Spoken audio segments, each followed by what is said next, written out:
दो गहरे दोस्त। दुश्मन कैसे बन गए? आज की कहानी मामूली नहीं है, क्योंकि दोनों शहजादे गैर मामूली हैं। एक का मानना है कि ताकत जमीन और रियासत में है, दूसरे का मानना है कि ताकत कंट्रोल और रसाई में है। एक बड़े ख्वाब देखता है तो दूसरा ख्वाब की ताबीर के लिए कोई भी हद पार करने से डरता नहीं। एक की सोच और फिक्र ने खलीजी ममालिक में इनकलाब बर्पा कर रखा है, तो दूसरा अरबों को एक नई सोच देकर अरब वर्ल्ड चेंज करने के मिशन पर है। ये दोनों अरब शहजादे मिलकर अगर दुनिया के बड़े बदमाश को भी ललकार दें तो कोई बईद नहीं कि जवाब आना मुश्किल हो जाए। मगर अब इन दोनों में दरार आ गई है।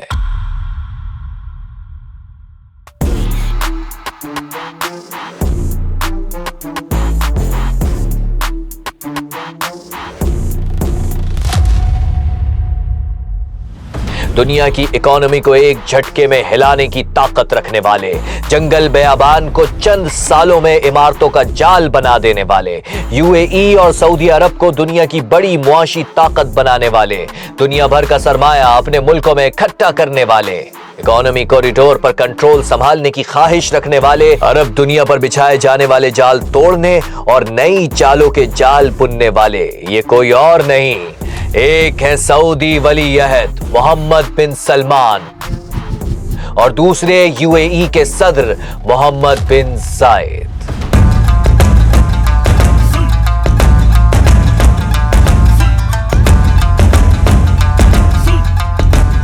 वो दोनों जो कभी एक हुआ करते थे, आज उनमें फूट कैसे पड़ गई। तो चलिए देखते हैं दोनों किस मिशन पर हैं। मगर पहले आपने हमारा मिशन पूरा करना है। जानते हैं ना 1 मिलियन सब्सक्राइबर्स का मिशन। इस साल जून तक हमने 1 मिलियन सब्सक्राइबर का मिशन बनाया है। आपने ही थिंक को सिर्फ 2 महीने में सिल्वर बटन लेने वाला पाकिस्तान का पहला चैनल बनाया। आप ही सब्सक्राइब का बटन दबाकर हमें 1 साल में गोल्डन बटन लेने वाली डॉक्यूमेंट्री का पहला चैनल बना सकते हैं। यकीनन आप साथ देंगे तो दबा दिया बटन, शुरू करते हैं।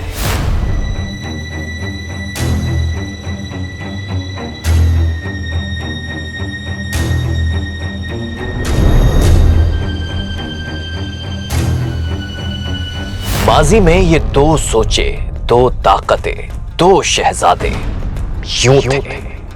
सियाने कहते हैं कि दोनों की जिंदगी में यूटर्न की वजह बना यमन। मगर हम जो आपको कहानी सुनाने जा रहे हैं वो यमन तक महदूद नहीं। ये ऐसी कहानी है जिसमें हर थोड़ी देर बाद एक ट्विस्ट आ जाता है। ऐसे राज हैं जिनसे पर्दा हटे तो इंसान हक्का बक्का रह जाता है। लेकिन अभी सबसे पहले यह जानना जरूरी है कि क्या वाकई यमन सऊदी अरब और यूएई के लिए इतना अहम बन गया था कि ये आपस में झगड़ पड़े? इसका जवाब हमें यमन में नहीं बल्कि रियाज और अबू ज़ाहबी के ऐवानों से मिलेगा, क्योंकि ये टकराव महज जमीन के एक टुकड़े का नहीं, ताकतवरों के 2 मुख्तलिफ नजरियात का तसादुम है। और ये समझने के लिए हमें दोनों के माइंडसेट को पढ़ना होगा।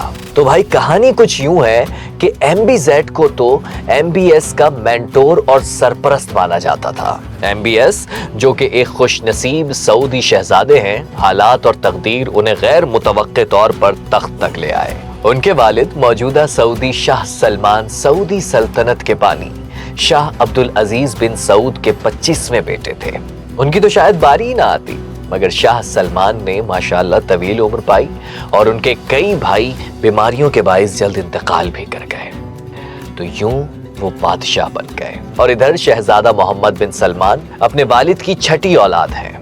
ये भी वली अहद न बन पाते, मगर इनके भी दीगर भाइयों के इंतकाल और फिर उनसे पहले वाले वली अहद की माजूली ने इन्हें वली अहद और आज अरब दुनिया का ताकतवर तरीन शख्स बना दिया, एक डिफेक्टो हुक्मरान। हाउस ऑफ सऊद के ज्यादातर शहजादों ने बैरून मुल्क आला मगरबी इदारों से तालीम पाई। वो इसी वजह से अंग्रेजी भी बहुत अच्छी बोलते रहे। अलबत्ता MBS वो वाहिद शहजादे हैं जो रियाज में ही पढ़े, वो बाहर कहीं पढ़ने नहीं गए। वो अपने मिजाज और आदात के एतबार से एक क्लासिकल अरब हैं। अरब रिवायात और बदवी तहजीब से जुड़े हुए हैं, जिसे सहराओं में खेमे लगाकर वक्त गुजारना और हाथ से गोश्त खाना पसंद रहा। MBS लड़कपन ही से सऊदी अरब में इस्लाहात और तब्दीली लाना चाहते थे। रिवायत से जुड़े होने के साथ साथ उनके ख्यालात में जिद्दत भी थी। वो सऊदी अरब को एक बड़ी मुआशी कुव्वत भी बनाना चाहते थे। ऐसा मुल्क जिसका दारोमदार सिर्फ तेल पर ना हो। जब इन्हें मौका मिला तो उन्होंने सऊदी अरब को बदल कर रख दिया। ऐसा मुल्क जहां मजहबी फिक्र और उलमा का गलबा था, उसे उन्होंने बदल कर मॉडरेट बना दिया। खवातीन को ड्राइविंग की इजाजत दी, कई कल्चर इस्लाहात की, सिनेमा हाउस खुल गए, म्यूजिक कॉन्सर्ट होने लगे। सबसे बढ़कर सऊदी शहजादों के अलल्ले तलल्ले रोके, करप्शन में कमी की, ताकतवर शख्सियात का एहतसाब किया और सिर्फ ऑयल बेस्ड सऊदी मईशत को दीगर शोबों की तरफ ले गए। न्योम सिटी जैसे इनकलाबी मंसूबे को लॉन्च कर डाला। हालांकि इब्तिदा में एमबीएस को अपनी कमजोर अंग्रेजी से मसला था।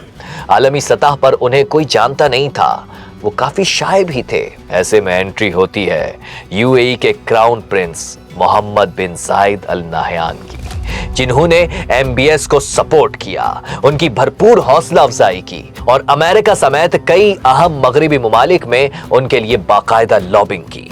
एमबीएस के तब के फैसलों में एमबीजेड की सोच और फिक्र का गलबा झलकता है। सऊदी अरब में अखवानुल मुस्लिमून के खिलाफ ऑपरेशन, मौलाना मौदूदी के लिटरेचर की हौसला शिकनी और फिर अखवानुल मुस्लिमून और हमास को सपोर्ट करने पर कतर का मुआशी घेराव, ईरान के साथ ताल्लुकात बहुत कशीदा कर लेना, ये सब दरअसल एमबीजेड की सोच और फिक्र के अज्जा हैं। नौजवान एमबीएस ने इस सोच को अपनाया और अमल किया। बाद में उन्हें अपने इब्तिदाई फैसलों पर नजर सानी का एहसास हुआ। दरअसल बदलते वक्त ने उन्हें मजीद मैच्योर और दूर अंदेश बना दिया। उन्हें अंदाजा हो गया कि सऊदी अरब को अपना मफाद देखते हुए नए इलाकाई इत्तेहाद बनाने और पुरानी दुश्मनियां खत्म करना होगी। और फिर पिछले 5 सालों में दुनिया ने एक नया एमबीएस देखा। इसे अभी यहीं रोकते हैं, इस पर वापस आएंगे, कहानी यहीं से दोबारा शुरू होगी, मगर जरा दूसरे शहजादे के बारे में जान लें। यूएई के हुक्मरान एमबीजेड भी एक विजनरी आदमी है। उनके ख्वाब बड़े हैं और सोच भी वसी। यूएई तो एक छोटा सा मुल्क है, रिवायती तौर पर सऊदी अरब के साए तले छुपा रहा। कई अशरों तक अरब दुनिया का लीडर सऊदी अरब को ही माना जाता था, मगर फिर एमबीजेड ने कहानी पलट कर रख दी। जब वो पावर में आए तो मिडिल ईस्ट और नॉर्थ अफ्रीका में अरबों खरबों डॉलर की सरमायाकारी कर डाली। बहुत सी अहम जगहों पर अपना असर और रसूख बढ़ाया और मुआशी कॉरिडोर पर कंट्रोल करने की कोशिश की। वो यूएई को रीजन की अहम और बड़ी कुव्वत बनाना चाहते हैं। एमबीजेड की फिक्र के 3 बेसिक पॉइंट्स हैं: शिद्दत पसंदी और मजहबी बुनियाद परस्ती की शदीद मुखालिफत, गैर जज्बाती अमलियत पसंदी और अहम तिजारती रूट्स और मुआशी ट्रैफिक पर कंट्रोल हासिल करने की ख्वाहिश। अकल वाले दावा करते हैं कि वो अखवानुल मुस्लिमून और हमास वगैरह के शदीद मुखालिफ हैं। उन्होंने अरब समाज की प्रो फलस्तीन सोच के बरक्स इसराइल से अब्राहम अकॉर्ड कर लिया और आज यूएई इसराइल का मिडिल ईस्ट में एक काबिल एतमाद दोस्त और साथी प्लेयर है। एमबीजेड ने मिडिल ईस्ट और नॉर्थ अफ्रीका में कई जगहों पर अपने प्रॉक्सी ग्रुप खड़े किए। दावा किया जाता है कि उन्होंने मुख्तलिफ अलहदगी पसंद तंजीमों को फंडिंग करके उन्हें अपना प्रॉक्सी बना लिया। एमबीजेड ने शाम, लीबिया, सूडान, यमन, सोमालिया वगैरह में हर जगह अपनी प्रॉक्सीज खड़ी की। सूडान में वो हुकूमत मुखालिफ प्रॉक्सी ग्रुप रैपिड फोर्स के हामी हैं। लीबिया में वो हुकूमत मुखालिफ खलीफा हफ्तर को सपोर्ट कर रहे हैं। यमन में उनकी प्रॉक्सी एसटीसी है, इसको याद रखिएगा। सोमालिया में उन्होंने सोमाली लैंड की सपोर्ट और फंडिंग की, जो एक अलग मुल्क होने का दावेदार है। इथोपिया, इरिट्रिया और आसपास के मुमालिक में भी पिछले चंद बरसों के दौरान एमबीजेड ने 100 अरब डॉलर के करीब इन्वेस्टमेंट कर डाली। यमन में एसटीसी, सोमाली लैंड में बरबीरा पोर्ट और अफ्रीका में ये सरमायाकारी दरअसल एक ही नेटवर्क के मुख्तलिफ हिस्से हैं। यहाँ आपको अंदाजा हो गया होगा कि एमबीएस और एमबीजेड में टकराव की क्या वजूहात हैं। दोनों का अलग अलग विजन और अपना अपना ख्वाब है, लेकिन मिडिल ईस्ट में दोनों के मफादात आपस में टकरा गए हैं और ये टकराव हुआ है यमन में। तो पहले जानते हैं यमन में ऐसा क्या हुआ। 30 दिसंबर 2025 मकाम है जुनूबी यमन का पोर्ट अल-मकला। यहां ऐसा धमाका होने वाला है कि पूरा मिडिल ईस्ट हिल कर रह जाएगा। उस रात इस पोर्ट पर 2 जहाज दाखिल हुए। ये जहाज अरब अमारात की बंदरगाह फुजीरा से आए थे। इन जहाजों ने मशकूक अंदाज से अपना ट्रैकिंग सिस्टम ऑफ किया और खामोशी से पोर्ट पर लंगर अंदाज हो गए। आखिर ये चोरी छुपे आने वाले जहाज किसके थे और ये क्या ला रहे थे? जी हाँ, इन पर बख्तर बंद गाड़ियां और हथियार मौजूद थे। मगर मैंने कहा था ना, इस कहानी में काफी ट्विस्ट है। खामोशी से आने वाले जहाजों को पता ही नहीं था कि उन पर भी कोई नजर रखे हुए है। जैसे ही गाड़ियां जहाज से ऑफलोड हुई, आसमान से अचानक बम गिरने लगे।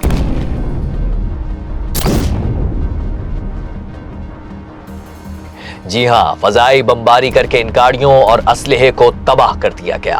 और यह हमला किसी और ने नहीं बल्कि सऊदी हिमायत याफ्ता अरब इत्तेहाद ने किया था। और जिस पर हमला किया गया वो गाड़ियां और असलहा यूएई की तरफ से भेजा गया था। समझ आई कहानी? ये गाड़ियां और असलहा आया था एसटीसी के लिए। ये वो बागी तंजीम है जो यमन में हुकूमत से लड़ रही है और यमन की हुकूमत को किसी और की नहीं बल्कि सऊदी सपोर्ट हासिल है। समझ आया? ये पहला मौका था कि यूं बराह रास्त यूएई से आने वाले जहाजों को सऊदी हिमायत याफ्ता इत्तेहाद के तैयारों ने उड़ा डाला।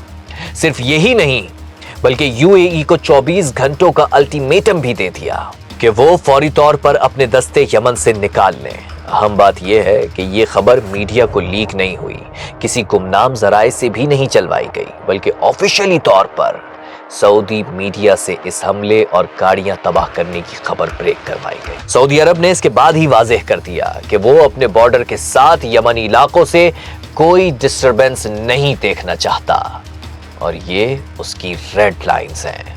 पहली बार सऊदी अरब और उनके हामी अरब इत्तेहाद की जानिब से वाज़ेह पैगाम दिया गया था और सख्त अल्फाज इस्तेमाल करके अरब अमारात पर इल्जाम लगाया गया था। अब दोस्त का ये चेहरा देखकर यूएई का शहजादा थोड़ा सटपटाया, मगर जब गेम समझ में आया तो रिएक्शन नहीं बल्कि रिस्पॉन्स आया। जवाब कुछ यूं दिया कि यूएई ने अपने तमाम दस्ते 24 घंटे में यमन से निकाल लिए हैं। यूएई सऊदी अरब की सलामती का एहतराम करता है, मगर शायद ये सिर्फ कहने की बात थी, क्योंकि यूएई की हिमायत याफ्ता एसटीसी ने यमन में जरा भी लचक नहीं दिखाई, बल्कि उल्टा साउथ यमन के अहम सूबे हद्रमौत और अलमोहरा पे कंट्रोल छोड़ देने से इनकार कर दिया। फिर उधर अरब से भी भरपूर जवाब आया। सऊदी सरबराही में कायम अरब इत्तेहाद के दस्तों ने जबरदस्त हमला कर दिया और अगले चंद दिन यूएई की प्रॉक्सी की अरब इत्तेहाद के दस्तों से झड़प चलती रही। हद्रमौत और अलमोहरा का सूबा यूएई की प्रॉक्सी से वापस लेना सऊदी अरब के लिए चैलेंज बन गया था। और फिर नया साल शुरू होते ही अरब इत्तेहाद ने यूएई की प्रॉक्सी खत्म करने के लिए जनवरी के पहले हफ्ते में बड़ी कार्रवाई की और दोनों सूबों का कंट्रोल वापस ले लिया। बल्कि अब तो एसटीसी के हाथ से अदन की अहम बंदरगाह भी निकल चुकी है। उनके पास बराए नाम इलाका रह गया है। उनका कायद इदरूस अल जुबैदी यमन से फरार हो चुका है। सऊदी जराए का दावा है कि वो बरास्ता सोमाली लैंड फरार होकर यूएई पहुंच चुका है। यही नहीं बल्कि यूएई की प्रॉक्सी एसटीसी ने अपनी तंजीम को ही खत्म करने का ऐलान कर दिया। अब वो जुनूबी यमन में सऊदी हिमायत याफ्ता अरब इत्तेहाद के आगे हार मान चुके हैं। ये वाकया महज एक फौजी झड़प नहीं था, ये एक वाज़े पैगाम था कि यमन में अब प्रॉक्सीज नहीं रियासत फैसला करेगी। और यही वो लम्हा था जब सऊदी अरब और यूएई के इख्तलाफात खुलकर सामने आए। लेकिन यमन में ऐसा क्या है जो दो शहजादे इख्तिलाफ की जंग में सारी हदें उबूर कर गए? यमन मिडिल ईस्ट का निस्बतन छोटा मगर अहम तारीखी इलाका है। यमन की स्ट्रेटेजिक अहमियत इसलिए है कि उसके मगरिब में रेड सी यानी बहरा अहमर है, जबकि मशरिक और जुनूब में ये अरेबियन सी यानी बहरा अरब से मिला है। मशहूर खलीज अदन भी यमन बंदरगाह अदन की वजह से मशहूर है। असल में यमन बहुत अहम तिजारती बहरी रूट पर वाक़ है। मौजूदा यमन यानी रिपब्लिक ऑफ यमन 1990 में बना। इससे पहले ये दो अलग अलग मुमालिक शुमाली यमन और जुनूबी यमन की सूरत में मौजूद था। दिलचस्प बात यह है कि शुमाली यमन कभी किसी गैर मुल्की कब्जे में नहीं रहा, जबकि जुनूबी यमन बर्रे सगीर पाको हिंद की तरह बरतानिया की कॉलोनी रहा है। आजाद होने के बाद दोनों यमन को मुत्तहिद करने के लिए काफी कोशिशें चलती रहीं, हत्ता कि उन्हें 1990 में पेशकश की गई कि वो इकट्ठे होकर एक ही मुल्क बना लें। यमन में अक्सरियती आबादी सुन्नी है, 65% के करीब, ताहम 30 से 35% के करीब यमन के हौसी दरअसल जैदी शिया है। दरअसल हौसी नाम शुमाली यमन के जैदी रहनुमा हुसैन बदरुद्दीन हौसी से मंसूब है। असल मोड़ अरब स्प्रिंग के बाद आया था, जब ये तहरीक मुसल्ला हो गई। तब वो वक्त आया जब अली बिन अब्दुल्ला सालेह को हुकूमत छोड़ना पड़ी। उनके नायब मंसूर हादी सदर बने, मगर गड़बड़ फिर भी चलती रही। अब 2014 में हुकूमत ने ईंधन में दी गई सरकारी सब्सिडी वापस ले ली, तो फिर से हंगामे फूट पड़े। इस बार हौसियों ने मुसल्ला जिद्दोजहद करते हुए शुमाली यमन और मुल्क के दारुल हुकूमत सना पर कब्जा कर लिया। हौसियों के पास मुल्क की अहम बंदरगाह हुदैदा का कंट्रोल था, जहां से टैक्स कलेक्शन और इंपोर्ट होती थी। इसी रूट से ईरान ने हौसियों को खुलकर मदद की, असलहा फराहम किया और माली मुआवनत की, जिससे हौसी मजीद मजबूत हो गए। यमन का हौसियों के हाथ में चले जाना सऊदी अरब के लिए नाकाबिले बर्दाश्त था। ये सऊदी अरब की जुनूबी सरहद है और यमन के जरिए ही सऊदी अरब मुतबादिल तिजारती रूट से मुंसलिक हो सकता है। 2015 में सऊदी अरब की सरबराही में अरब इत्तेहाद ने यमन पर हमला कर दिया। इसी इत्तेहाद में तब UAE भी शामिल था। पाकिस्तानियों को याद होगा कि तब पाकिस्तान पर भी दबाव डाला गया था कि हम यमन में अपने फौजी दस्ते भेजें। नवाज शरीफ की हुकूमत थी, ये मसला पाकिस्तानी पार्लियामेंट में ले जाया गया, मगर पार्लियामेंट ने फौज यमन भेजने से इनकार कर दिया। कहा जाता है कि इसी वजह से UAE शरीफ खानदान से नाराज हो गए थे। खैर, जब अरब इत्तेहाद के तहत यमन फौज भेजी गई, तब सऊदी अरब का ख्याल था कि वो चंद दिनों या चंद हफ्तों में हौसियों को सबक सिखाकर यमन का कब्जा वापस ले लेंगे। दूसरी तरफ हौसियों को ईरानी मदद हासिल थी। उन्हें ईरान ने मिसाइल और दीगर जदीद हथियार भी दिए और शायद उनके जंगजुओं ने जंग जांबाजी से लड़ी। वजह जो भी हो, आज 10 साल गुजर चुके हैं। यमन का बहरान पेचीदा दर पेचीदा होता गया है। यमन में पहले तो 2 फरीक थे, ईरानी सपोर्ट रखने वाले शुमाली यमन के जैदी हौसी जंगजू और दूसरी तरफ सऊदी अरब, UAE वगैरह के हामियों पर मुश्तमिल अरब इत्तेहाद। अरब इत्तेहाद को ये एडवांटेज था कि आलमी सतह पर उन्हें तस्लीम किया गया था, जबकि हौसियों को आलमी मीडिया में भी बागी ही लिखा गया। मगर फिर आता है 2019, जब UAE पीछे हट गया, अरब इत्तेहाद से बाहर निकल आया, उसने अपने दस्ते पीछे हटा लिए। ताहम अब UAE अपनी एक प्रॉक्सी कायम कर चुका था, एक मुसल्लह लड़ने वाला गिरोह जो STC सदरन ट्रांजिशन काउंसिल के नाम से मशहूर हुआ। इब्तदा में इस ग्रुप ने सऊदी अरब से फासला तो किया, मगर उसके खिलाफ नहीं गया। बदतरीज इस ग्रुप ने जुनूबी यमन की अहम बंदरगाह अदन पर अपनी गिरफ्त मजबूत कर ली। ये सऊदी अरब के लिए आंखें खोलने का मकाम था, क्योंकि यहाँ कहानी में एक और ट्विस्ट आता है, और वो समझने के लिए आपको थोड़ी देर के लिए सोमालीलैंड चलना होगा। सोमालीलैंड हॉर्न ऑफ अफ्रीका में वाक़े एक ऐसा खित्ता है जिसकी गैर मामूली जुग्राफियाई हैसियत है। ये सोमालिया का हिस्सा था, मगर फिर यहाँ कबाइली इत्तेहाद ने सोमालीलैंड के नाम से अलग मुल्क होने का ऐलान कर दिया। ताहम अक़वाम मुत्तहिदा और अक़वाम आलम उन्हें तस्लीम नहीं करती। वो सोमालिया ही को असल और कानूनी मुल्क समझते हैं। सोमालीलैंड दरअसल अब दुनिया के नक्शे पर मुल्क नहीं, बल्कि ताकत के नक्शे पर एक कलीदी मोहरा है। ये वो जगह है जहां से बहराए अहमर, बाबुल मंदब और बहराए अरब एक दूसरे से जुड़ते हैं। यही वजह है कि मुत्तहिदा अरब अमारात ने यहाँ खामोशी से कदम रखा। ना किसी जंग का ऐलान, ना किसी इत्तेहाद का शोर, बस बंदरगाह, एयरपोर्ट और सिक्योरिटी। सोमालीलैंड की अहम बंदरगाह बरबीरा आज मुत्तहिदा अरब अमारात की सरकारी कंपनी DP वर्ल्ड के कंट्रोल में है। ये बंदरगाह महज तिजारती नहीं, बल्कि लॉजिस्टिक्स, सिक्योरिटी और मिलिट्री रसाई का मरकज है। इसी शहर के एयरपोर्ट का दुनिया के तवील तरीन रनवेज में शुमार होता है, जहां से ड्रोन, फौजी तैयारे और सप्लाई बगैर किसी रियासती पाबंदी के हरकत कर सकते हैं। यही वो मॉडल है जिसे मोहम्मद बिन जायद पसंद करते हैं, यानी रियासत के बगैर ताकत, सरहद के बगैर कंट्रोल। और यही मॉडल जब यमन के जुनूबी साहिल से जुड़ता है तो सऊदी अरब के लिए खतरे की घंटी बज जाती है। मगर शायद सऊदी अरब को ये खतरे की घंटी अब तक सुनाई न देती, लेकिन पिछले महीने ही इसराइल ने सोमालीलैंड को तस्लीम करके दुनिया भर में हलचल मचा दी। खासकर सऊदी अरब, ईरान वगैरह के लिए ये बहुत अलार्मिंग मैसेज था। अब आपके समझ आएगा, अमारात की प्रॉक्सी एसटीसी के सरबराह ईद रूस अल जुबैदी का सोमालीलैंड के रास्ते फरार, फुजीरा से अल मकला तक खामोशी से शिपिंग और जुनूबी यमन में असलहे का पहुंचाना, सब अलग अलग वाकयात नहीं बल्कि एक ही नेटवर्क के मुख्तलिफ नोड्स हैं। क्योंकि जब जुनूबी यमन के शहरों हदरामौत और अल-मोहरा पर कंट्रोल हासिल किया तो खबरें आने लगी थीं कि वो जुनूबी यमन को आजाद मुल्क डिक्लेयर करने लगे हैं।